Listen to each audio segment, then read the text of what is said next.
केंद्रीय राज्य मंत्री कृष्णपाल गुर्जर के भतीजे एवं भाजपा नेता उत्कर्ष चौधरी ब्रज 84 कोर्स परिक्रमा में शामिल हुए और ब्रज क्षेत्र के प्रसिद्ध संत मोनी बाबा के आश्रम पहुंचे और मोनी बाबा का जोरदार सम्मान किया। इस दौरान मोनी बाबा के द्वारा उत्कर्ष चौधरी का भी जोरदार स्वागत किया गया। मोनी बाबा और भाजपा नेता उत्कर्ष चौधरी ने 84 कोर्स यात्रा में शामिल होकर यात्रियों और उनकी समस्याओं के बारे में जानकारी ली।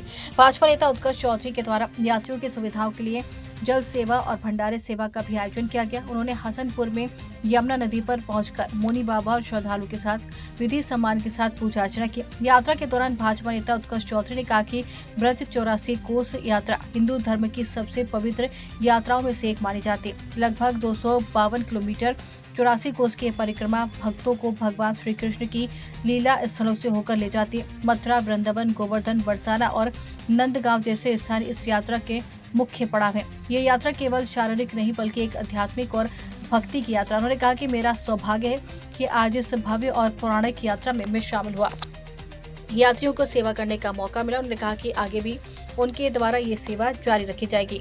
साथ ही संत मोनी बाबा ने कहा कि हिंदू धर्म के लगातार आत्मा 84 लाख योनियों में भटकने के बाद मनुष्य का रूप लेती है। मान्यता है कि सच्चे मन से 84 कोस परिक्रमा करने से मनुष्य को इस जन्म मरण के चक्र से मुक्ति मिल जाती है। पौराणिक कथाओं के अनुसार एक बार नंद बाबा और यशोदा मैया ने तीर्थ यात्रा करने की इच्छा जताई थी। तब भगवान श्री कृष्ण ने अपनी कृपा से सभी पवित्र धर्मों, तीर्थों और धामों में ब्रजमंडल को ही बुला लिया। इसलिए इस परिक्रमा करने वालों में चारों धाम और सभी तीर्थों के दर्शन का पुण्य एक साथ प्राप्त हो जाता है। और उन्होंने कहा कि उत्कर्ष चौधरी के द्वारा श्रद्धालुओं की सेवा करना सराहनीय कार्य है और अन्य लोगों को भी उससे प्रेरणा लेनी चाहिए। आज यहाँ पर 84 कोस परिक्रमा में आप पहुंचे हैं और पूजा पाठ भी किया है। मेरा परम सौभाग्य हो गया है कि हमारे परम पूज्य गुरु जी माधव दास जी महाराज मोनी बाबा के आशीर्वाद से मुझे यहाँ आने का अवसर मिला। और विशेष सौभाग्य मेरा ये हो गया कि गुरुजी के आशीर्वाद से गुरुजी के साथ जमुना तट पे आने का मुझे अवसर मिला। मैं तो अपने आप को सौभाग्यशाली समझता हूँ, इससे बड़ा सौभाग्य मेरा हो नहीं सकता। क्या कहना चाहोगे जितने भक्तों को देखकर यहाँ पर? देखिए, बहुत बड़ी आस्था का प्रतीक है। 3.5 साल में एक बार आता है और जिस कदर लोगों ने आस्था जताई है और इतनी तपती हुई गर्मी में, धूप में लोगों ने इस परिक्रमा को देने का मन बनाया है और दे रहे हैं, वो सराहनीय है, अविश्वसनीय है। और जिस तरीके से जो बाकी श्रद्धालु उनकी सेवा में अपने आप को झोंक रहे हैं, व्यवस्थाओं में झोंक रहे हैं, वो भी सराहनीय है। ये भाईचारे का प्रतीक है, ये देश की हमारी संस्कृति का प्रतीक है और इसको देख करके दिल गदगद हो जाता है, खुश हो जाता है। आज पूजा की है यहाँ पर, आज का बड़ा पावन और मंगलकारी दिन। इस पावन अवसर पर सभी श्रद्धालु जो 84 कोस परिक्रमा कर रहे हैं, सबके लिए मैं यमुना मैया से सबकी मंगल कामना करता हूँ कि सभी जो यहाँ आए हैं दर्शनार्थी, सबकी मनोकामना पूरी हो।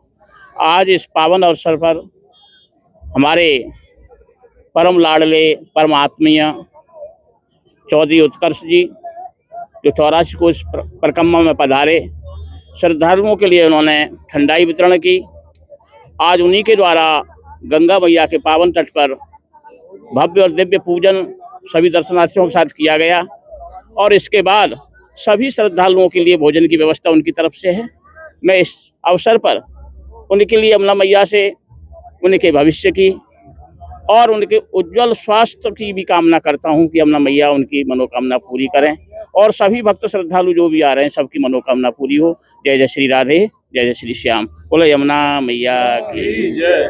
क्या महत्व है 84 कोस की परिक्रमा है? कई राज्यों के आसपास से लोग आते हैं। देखो, ऐसा हमारे शास्त्रों का मंतव्य है कि जो भी ब्रज 84 कोस की परिक्रमा पूरी कर लेता है उसे 84 लाख योनियों में नहीं भटकना पड़ता है।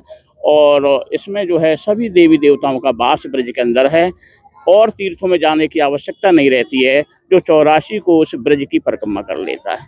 इसका महत्व सभी तीर्थों से बढ़ करके है। जब नंद बाबा ने वृद्धावस्था में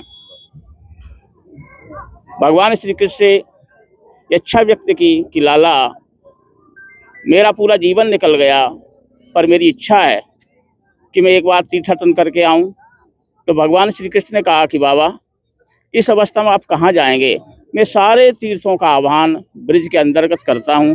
तो सारे तीर्थ ब्रज में आए। आज जो भी इधर उधर न जा करके ब्रज का दर्शन कर लें, ब्रज की परिक्रमा कर लें, सारे तीर्थों का फल उनको प्राप्त होता है। जय जय श्री सीताराम।